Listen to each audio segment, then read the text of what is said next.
மீனாவோட குடும்பத்துக்கு ஏதாவது ஒரு பிரச்சனை அப்படின்னா, ஆளா முத்து அந்த குடும்பத்துக்கு உதவி செய்றத பார்க்கும்போது, கொஞ்சம் நல்லா தான் இருக்கு அப்படின்னு நினைக்கிறவங்க, மறக்காம நம்ம வீடியோக்கு ஒரு லைக் பண்ணிக்கோங்க. சேத்தா வந்துட்டு அருணுக்கு கால் பண்ணி சொல்றாங்க, "என்னோட தம்பி வந்து நைட்டு போனவன் இன்னும் காணோம் அவன. நைட்டு முழுவதுமே வீட்டுக்கு வரல. அவன கொஞ்சம் தேடி குடுக்கணும்." அப்படின்ற மாதிரி அருணுக்கு கால் பண்ணி சொல்றாப்ல. உடனே, "உன் தம்பியோட நம்பர அனுப்பு.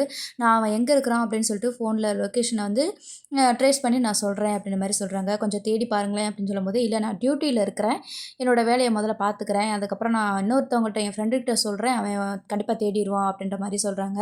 அதுக்கு நம்ம சீதாவுக்கு கோவம் வந்துருது. இப்படி வீட்ல ஒருத்தவங்கள காணோம் அப்படின்னா, ஆளா ரெஸ்பான்ஸ் எடுத்து தேடுவாருன்னு பார்த்தோம்னா, இவர் இப்படி சொல்றாரே அப்படின்னு நினச்சிட்டு இருந்த சீதா என்ன பண்றாங்க அப்படின்னா, "நீங்க ஒண்ணும் பண்ண வேண்டாம். நான் எங்க மாமா கிட்ட சொல்லிக்கிறேன். எங்க மாமா கண்டிப்பா தேடி சொல்லி கண்டுபிடிச்சுருவாரு." அப்படின்ற மாரி சொல்ல, உடனே முத்துவுக்கு கால் பண்றாங்க சீதா. "நைட்டு முழுவதுமே சத்யா வீட்டுக்கு வரல மாமா" அப்படின்னு சொல்லி சொல்றாங்க. அப்பதான் முத்துவுக்கு ஞாபகம் வருது. ஐய்யய்யோ! பரீட்சை எழுத விட மாட்டேன்னு சொல்லிட்டு சத்தியம் வேற பண்ணியிருந்தானே!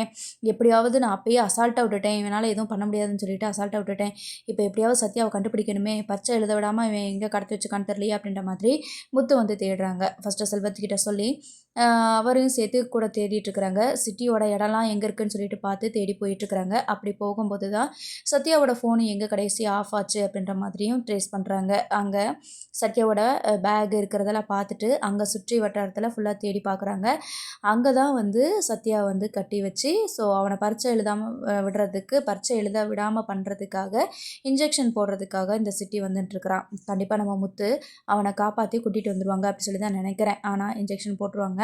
அ மறுநாள் வந்து பரீட்சை எக்ஸாமுக்கு எழுத போக முடியாம சத்யா இருக்கும்போது, ஹாஸ்பிட்டல்ல சேர்த்து அவங்கள சரி பண்ணி, முத்து கண்டிப்பா சத்யாவ பரீட்சை எழுத வப்பாரு அப்படி சொல்லி தான் நான் நெனைக்கிறேன். சரி தொடர்ந்து பார்ப்போம் என்ன நடக்குதுன்னு. இந்த இடத்துல அருண் வந்தா எப்படி இருக்கும் அப்படின்னு சொல்லிட்டு கமெண்ட்ல சொல்லுங்க.